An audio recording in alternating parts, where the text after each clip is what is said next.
تھا جیسے پوچھنے والے کی تعریف کر رہے ہیں کہ تو نے بڑا اچھا سوال کیا۔ اور پھر آپ نے فرمایا ایک اللہ یا رسول اللہ یہ مال تو خیر ہے، بھلائی ہے، اچھی چیز ہے، گویا یوں کہیے حضرت عثمان غنی نے اسی مال سے جنت خریدا ہے کیا؟ جب یہ آئے گا تو برائی لے کے آئے گا، خرابی لے کر کے آئے گا، طرح طرح کے فتنے فساد لے کر کے آئے گا۔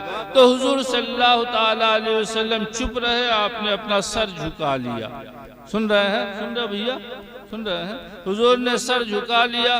لوگوں نے جب دیکھا تو لوگ ان کو دیکھنے لگے، ہاں ایسی بات پوچھ رہے ہیں کہ حضور جواب نہیں دے رہے ہیں، حضور کو اچھا نہیں لگ رہا ہے۔ ایک صاحب کہتے ہیں میں نے جو غور سے دیکھا تو مجھے لگا کہ وہی اتر رہی ہے۔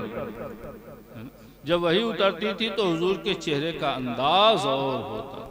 علماء کے، اولیاء کے، سادات کی خدمت میں بیٹھو، کبھی یہ ہوتا ہے کہ تم سے ایسے بات کر رہے ہیں جیسے سب سے بڑے سیاستدان یہ ہیں، کبھی یوں بات کریں گے جیسے سب سے بڑے ڈاکٹر یہی ہیں، اور کبھی جب اپنے رنگ میں ہوتے ہیں تو عالم یہ ہوتا ہے کہ پتہ نہیں کہاں ہے، کچھ پتہ ہی نہیں چلتا ہے، اس رنگ میں ہوتے ہیں۔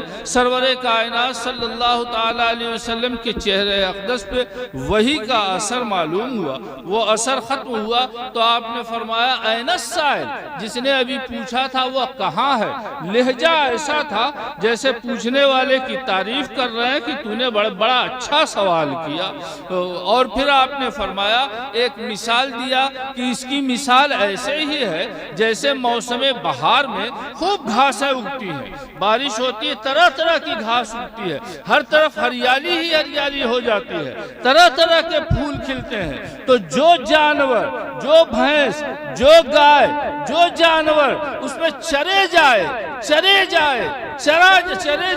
نہ سونگ کے دیکھے اچھی ہے کہ خراب ہے، مفید ہے کہ مضر ہے، کھائے چلا جاتا ہے، تو وہی گھاس اسے ہری ہری گھاس کسی کو مار ڈالتی ہے، کسی کو بیمار بنا دیتی ہے۔ لیکن اگر کوئی جانور یوں کھاتا ہے کہ کھایا، سونگ کے کھایا، یہ اچھی ہے کہ خراب ہے، اور کھانے کے بعد جب کوکھ اس کا بھر گیا تو جا کر کے ذرا دھوپ میں بیٹھا، جگالی کیا یعنی پاگل کیا، پھر کھڑا ہوا، پھر پیشاب کیا یعنی اس کو ہضم کر لیا، اور اس کے بعد پھر چرنے لگا، یوں وقفے سے وہ دیکھ کے کھاتا ہے اور ہضم کر کے وہ کھاتا ہے، تو یہی ہری گھاس اس کو فربا کر دیتی ہے، اسے موٹا بنا دیتی ہے۔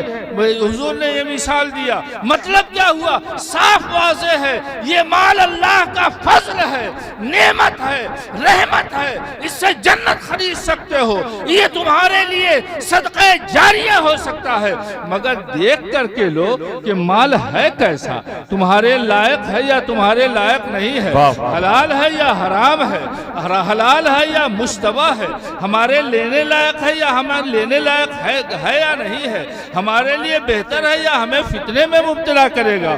اور جب لے لیا تو لینے کے بعد سانپ کی طرح اس پہ نہ بیٹھو، اس میں اس کا حق ہے، اس میں اس کا حق ہے، بیوی کا بھی حق ہے، بچوں کا بھی حق ہے، ماں کا بھی حق ہے، باپ کا بھی حق ہے، اڑوس پڑوس کا بھی حق ہے، فقراء غرباء کا بھی حق ہے، علماء مساکین کا بھی حق ہے، مساجد کے ائمہ کا بھی حق ہے، سادات کرام کا بھی حق ہے، سب کا حق ہے۔